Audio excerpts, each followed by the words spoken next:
அப்பா, நம்ம நாட்டு மாடு எவ்வளவு அழகா இருக்கு. நம்மளுக்கு சத்து பால் தருது. நம்ம மாடுகளை காப்பாத்த எனக்கு ஏதாவது செய்யணும் போல இருக்குப்பா. அன்புள்ள அண்ணாக்கா எல்லாருக்கும் வணக்கம். நம்ம எல்லாரும் சேர்ந்து ஜல்லிக்கட்டுக்கு ஒரு அடி ஜெயிச்சிட்டோம். ஆனா நம்ம காளை மாடுகளை காப்பாத்த இன்னும் கடந்த முயற்சி செய்யணும். சிறு தள்ளி பேரு வெள்ளங்கிற மாதிரி நம்ம எல்லாரும் சேர்ந்து சின்ன சின்ன விஷயங்களை செஞ்சா அது நம்ம மாடுகளை காப்பாத்த பெரிய விஷயங்களா உதவும். அதுக்கு என்கிட்ட சில ஐடியாஸ் இருக்கு. செய்வோமா? ஃபர்ஸ்ட் பிளாஸ்டிக் கார்டை சுத்தமா அழிப்போம். அட இதுக்கும் மாடுக்கு என்ன சம்பந்தம்னு நினைக்கிறீங்களா? இந்த வீடியோ பாருங்க. எப்படி நம்ம மாடுங்க கஷ்டப்படுதுங்கன்னு. இந்த பிளாஸ்டிக்கை தின்னுட்டு வயிறு வலிக்குது, குட்டி போட முடியல, சாப்பிட முடியல, பாவம்ல. இதுக்கு நம்ம என்ன பண்ணலாம்? இதுக்கு நம்ம 4 ஸ்டெப்ஸ் பண்ணுவோம். ஃபர்ஸ்ட் ஸ்டெப், நீங்க ஆபீஸ் மால் எங்க போனாலும் சரி, நீங்க கொண்டு போற பேக்ல இன்னொரு பேக் அவசியம் வச்சுக்கணும். அது துணி பை இருந்துச்சுன்னா வெரி குட். அது பிளாஸ்டிக் பை இருந்தா கூட பரவாயில்ல.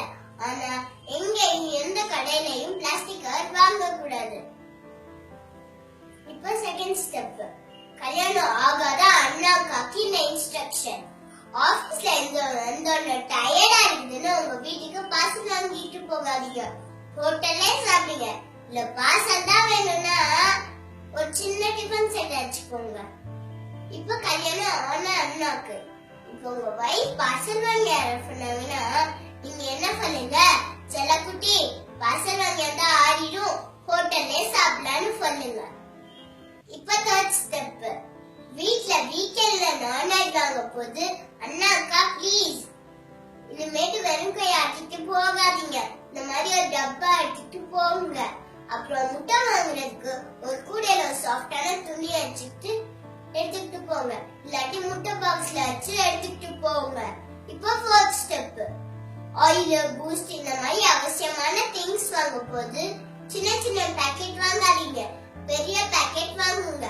அது ஒரு ஏர்டைட் பாக்ஸ்ல போட்டு வச்சுக்கலாம். இதெல்லாம் செய்யற போது நம்மளுக்கு என்ன நன்மை கிடைக்கும்? நம்ம மாடுகளுக்கு பிளாஸ்டிக் மேல வர வயிற்று வலி வராது. நம்ம மாடுங்க நீண்ட நாளுக்கு வாழும். நம்மளுக்கு நல்ல பால் கிடைக்கும். பிளாஸ்டிக் எரிக்கிறதுனால வர கேன்சர், மூச்சு பிரச்சனை எல்லாம் குறையும். நம்ம வீடும் நம்ம நாடும் சுத்தமா இருக்கும். கடல்ல இருக்கிற மீன், டர்ட்டில், ஷார்க் இதுக்கெல்லாம் பிளாஸ்டிக்னால வர பாதிப்பு குறையும். என்ன அண்ணாக்கா, போராட்டமே செஞ்சிட்டோம், இந்த சின்ன விஷயம் செய்ய மாட்டோமா? சூப்பரா செய்வோம். என்ன இவ்வளவுதான் ஐடியாஸ்னு கேக்குறீங்களா? இன்னும் இருக்கு. நீங்க தானே 2 மினிட்ஸ்க்கு மேல இருந்தா அடுத்த போஸ்ட் போயிருவீங்கல்ல. சோ இன்னும் இருக்கிற நல்ல ஐடியாஸ் நெக்ஸ்ட் வீடியோல பாருங்க. பாய். அப்பா, இது எல்லாரும் கேட்பாங்கல்லப்பா? கேட்பாங்கடா செல்லம்.